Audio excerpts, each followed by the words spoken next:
देखिए latest episodes बिल्कुल ad free.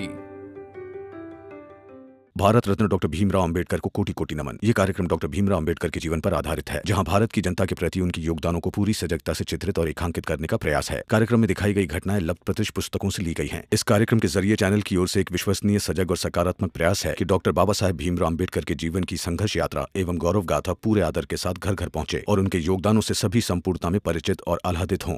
Gopal Krishna Gokhale.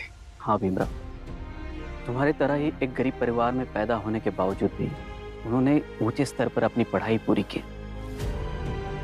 और 12 जून 1905 को पुणे में सर्वेंट्स ऑफ इंडिया सोसाइटी नाम की संस्था की स्थापना की। और ये the servants of India society, ये क्या है? ऐसा समझो भीमराव कि जिन विचारों के साथ तुम महू से बंबई पहुंचे, उन विचारों को धरातल पर लाने के काम ये सोसाइटी करती है। और लोग कहते हैं कि गोपाल कृष्ण गोखले अपने इस काम को लेकर काफी तत्पर और अग्रसर रहते हैं। हाँ गोखले साहब, the servant of India society का सेमिनार परसों पुणे में है, तो हमें आज शाम या कल सुबह निकलना ही होगा।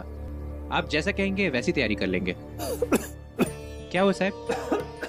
साहब पानी लाता हूँ। मैं लेता हूँ। अरे साहब मैं देता हूँ आपको पानी। मैं लेता हूँ। साहब हुआ क्या? कुछ नहीं।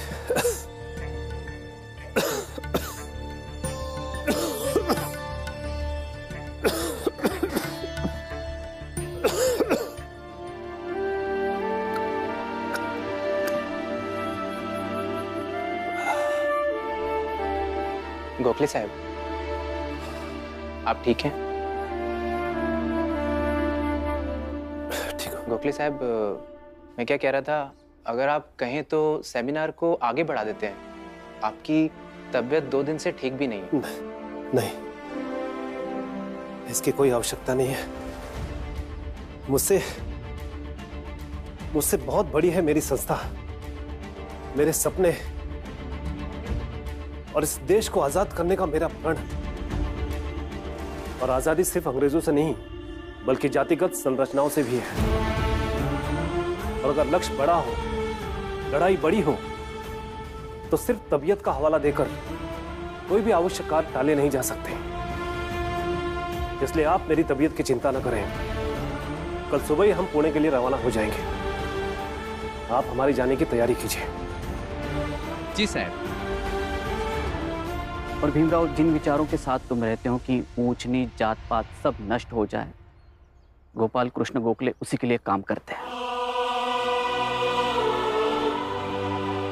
बहुत खुशी हुई है सब जानकर कि इस समाज में कुछ और लोग भी हैं जो जात पात को नष्ट करना चाहते हैं। मैं इनसे मिलना चाहता हूँ। जरूर। मेरे एक करीबी रिश्तेदार है, वो उनके काफी नजदीक है, वो हमें उनसे मिलवा सकते हैं। फिर तुम चाहे अपने सवालों का समाधान उनसे ले सकते हो। ठीक है? चलिए गुरुजी। आप यहाँ हैं? मैं आपको कब से ढूंढ रही हूँ। क्या हुआ? लक्ष्मी दी की तबीयत अचानक से बहुत खराब हो गई है। आप घर चलिए ना। भीमराव, तुम जाओ, पहले तुम्हारा वहां जाना बहुत जरूरी है। मैं देखता हूँ उनसे मिलके क्या बात हो सकती है। चलो रुको, आप उनसे जरूर मिलिए गुरुजी, और उन्हें यह भी बता दीजिएगा कि हमारी समस्या क्या है और मैं उनसे क्यों मिलना चाहता हूँ। बिल्कुल। धन्यवाद। चलो।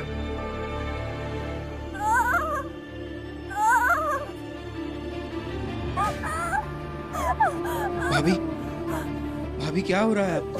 और इन्हें यहाँ क्यों लिटाया है? अस्पताल लेके चलते हैं, उठाइए। नहीं नहीं नहीं, मुझे अस्पताल नहीं जाना। भीम, कब से इसे समझा रही हूँ, लेकिन मान ही नहीं रही है। अरे तो अभी आ गया है ना उसके भीम भाऊ, अपनी भाभी को मना कर ले जाएंगे। वैसे भी इनके बाबा के पास बहुत पैसे हैं। भाभी आपको कुछ नहीं होगा, हम अभी आपको अस्पताल लेकर जा रहे हैं। उठिए। नहीं नहीं नहीं, मुझे नहीं जाना। मुझे बिस्किट बिटिया मजदूर बनने दीजिए। अपना घर छोड़कर विदेश में जाकर जो तकलीफ होगी वो होगी, लेकिन ऐसे सास के ताने तो नहीं सुनने पड़ेंगे ना।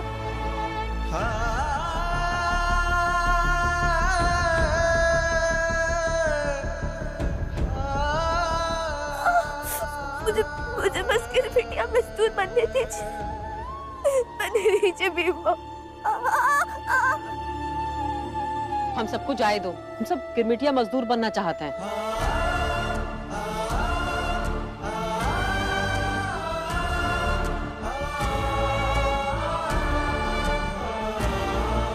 हाँ भीम, जाने दो हम सबको। हम सब गिरमिटिया मजदूर बनना चाहते हैं।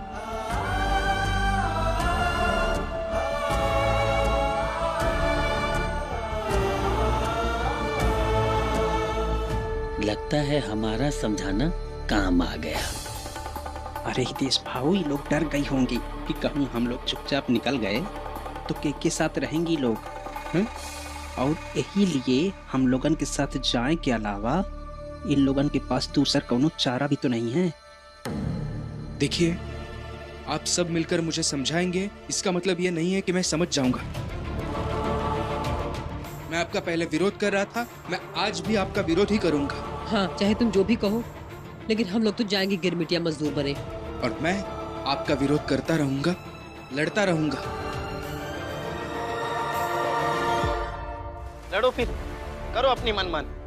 कल कोर्ट की सुनवाई के बाद वैसे भी तुम कुछ नहीं कर पाओगे, फिर लड़ना तो दूर की बात। कोर्ट की सुनवाई कल दोपहर में है। कल की दोपहर को आने में अभी आज की रात और कल की सुबह बाकी है भैया।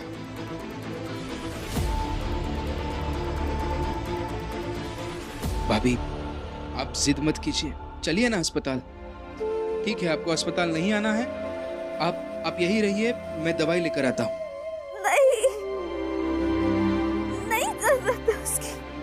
लक्ष्मी भाभी, जैसा आप कहेंगी वैसा ही सब कुछ नहीं होगा। रमा, भाभी का ख्याल रखो। बुआ, मैं आता हूँ। बस बस लक्ष्मी, बस बस बेटा। अरे भीम ने फिर से कोई चाल चल दी क्या? नहीं तो इतनी आत्मविश्वास से कैसे कह रहा था कि कल दोपहर तक में, आज रात और कल सुबह है। अरे नहीं हितेश भाव, ऐसा कुछ नहीं होगा, तुम फालतू फिक्र कर रहे हो।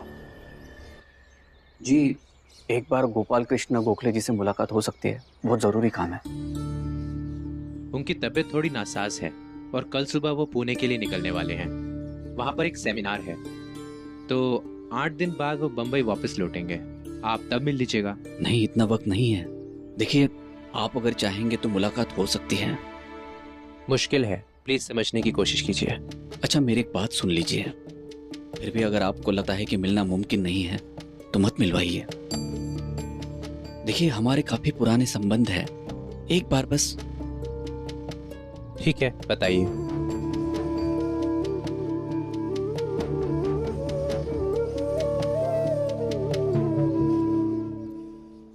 मालिक, अब हम सब तैयार हो गए हैं जाने के लिए, तो वो भीमराव न जाने फिर से कौन नया नाटक शुरू कर दिया।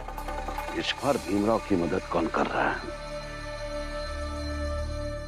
सर, मेरा एक शिष्य है, अपने ही कॉलेज एल्फिस्टन में पढ़ रहा है, जहां आप पढ़ चुके हो और जहां मैं पढ़ाता हूं। किसी कारणवश वो यहाँ आ नहीं पाया, लेकिन इस वक्त उसे आपकी मदद की बहुत जरूरत है। मदद? कैसी मदद? गिरमिटिया मजदूर के बारे में बताना चाह रहा था। सर, आप तो जानते ही हैं, गिरमिटिया मजदूर एक तरह की दास प्रथा है, जिसमें एग्रीमेंट के नाम पर अमानवीय कार्य को संवैधानिक दर्जा दिया गया है। ऐसा ही कुछ हमारे मोहल्ले के कुछ लोगों के साथ हुआ। उनसे भी एग्रीमेंट के कॉपी पर अंगूठा लगवा लिया। उन लोगों ने उन्हें बस झूठे और सुहाने सपने दिखाए। सर, मैंने पूरी कोशिश की उन सबको रोकने की, लेकिन वो नहीं माने, अदालत चले गए।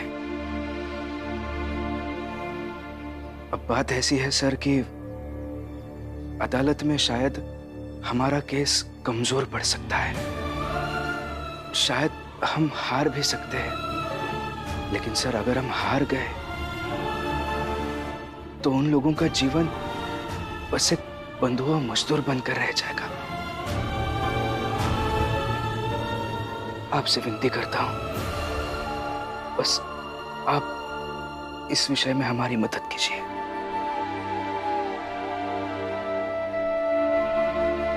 सर, कल दोपहर कोर्ट में उसकी सुनवाई है। आप ही हैं जो कुछ कर सकते हैं। ठीक है, आप चिंता मत कीजिए, मैं कुछ करता हूँ। शुक्रिया। वैसे नाम क्या है उस छात्र का? भीमराव अंबेडकर।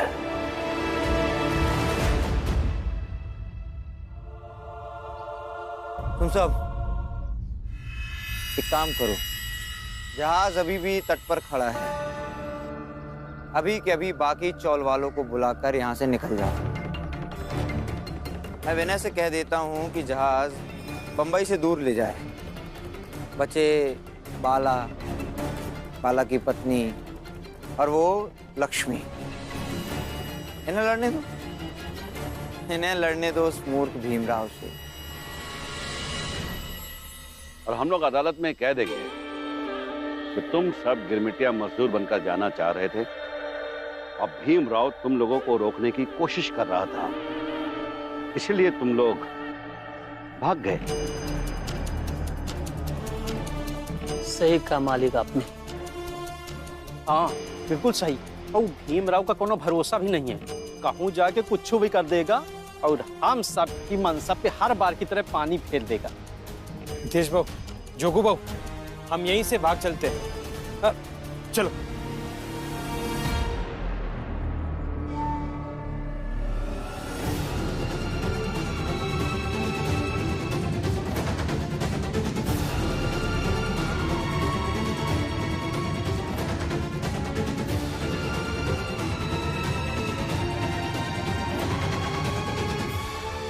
आप लोग ऐसे नहीं जा सकते जब तक अदालत का आखिरी फैसला नहीं आ जाता। हम जी, तुम्हारे अकेले के रोकने से हम सब रुकने वाले नहीं हैं। अरे चलो सब।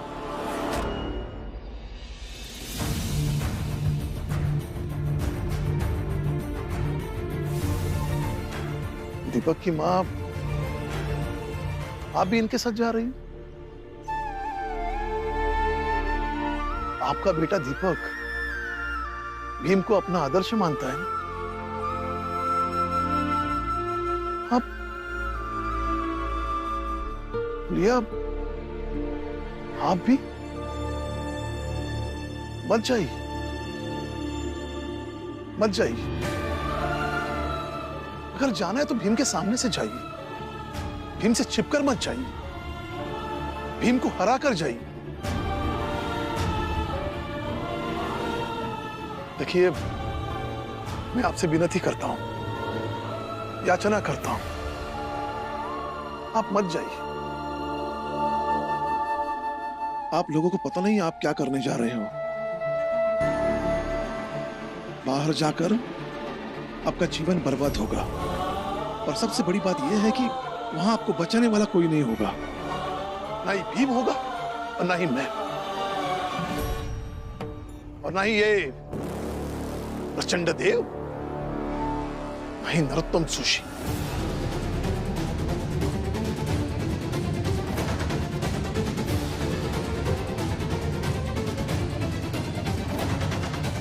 मत जाइए आप लोग। राम जी, विनीति नीति कुछ नहीं, देखो देखो और हकीकत को स्वीकार करो। कल तक जो लोग भीम का समर्थन कर रहे थे, आज वही भीम के विरोधी। यही हकीकत है राम जी।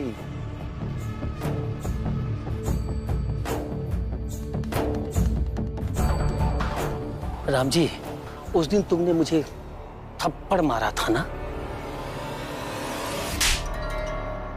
वैसे ये सही है कि तुम फौज के रिटायर्ड सूबेदार हो, हमसे बहुत ज्यादा ताकतवर हो।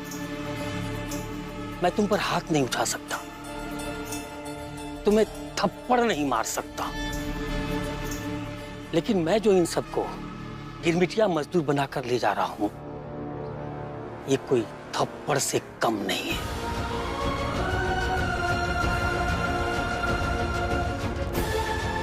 और इसकी चोट तुम्हें और तुम्हारे बेटे भीमराव को हमेशा याद रहेगी।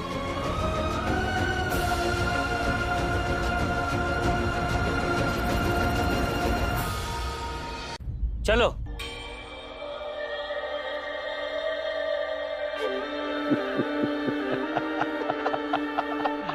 हे राम जी, ये है तेरी जात की किस्मत फूटी हुई।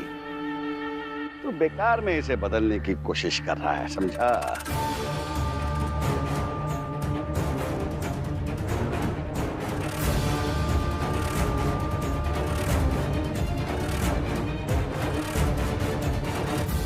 हमें फौज में सिखाया जाता है 2-3 योजनाएं बनाकर रखनी चाहिए। अगर एक योजना असफल हो जाए, दूसरी योजना पर अमल करना चाहिए। मैंने इनसे विनती की, याचना भी की, लेकिन मेरी याचना असफल हो गई। अब मेरी दूसरी योजना काम करेगी। लोग जा नहीं पाएंगे और मैं इन्हें बर्बाद होने नहीं दूंगा। मुझे क्या देख रहे हैं? वहां देखिए।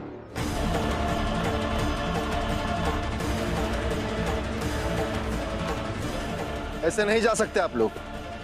कल कोर्ट में सुनवाई है और कोर्ट के फैसले के पहले जाना कानूनी अपराध है।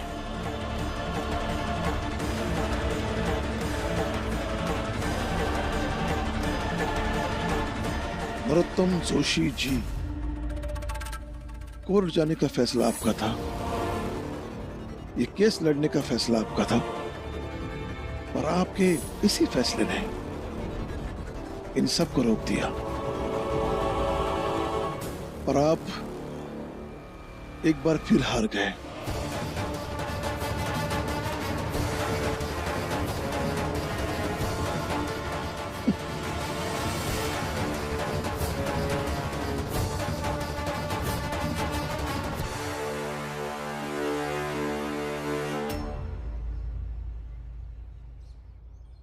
दरोगा साहब, आप मेरी शिकायत पर यहां तक आ गए, इसके लिए बहुत बहुत धन्यवाद। और आप सब अपनी चाल में वापस जाइए।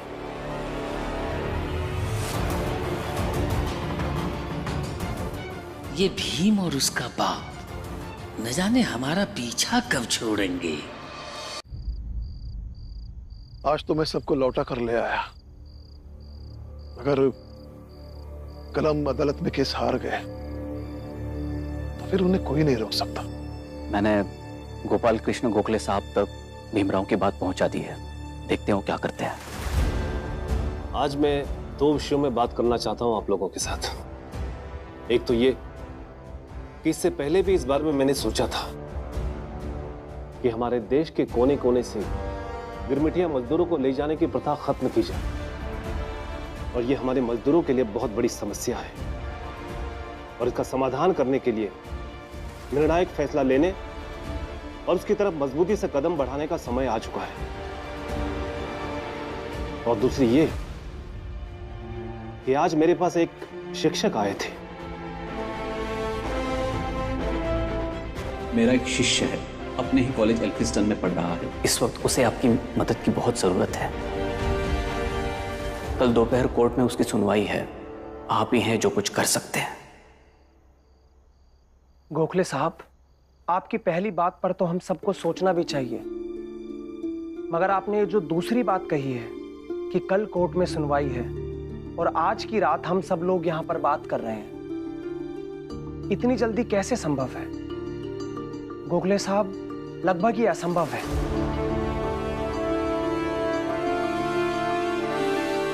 कल सुबह तक का इंतजार करते हैं। उम्मीद रखते हैं कि जो होगा अच्छा ही होगा। गोपाल कृष्ण गोखले जी शायद हमारी मदद करेंगे। ठीक है, मैं सुबह मिलता हूँ। जी।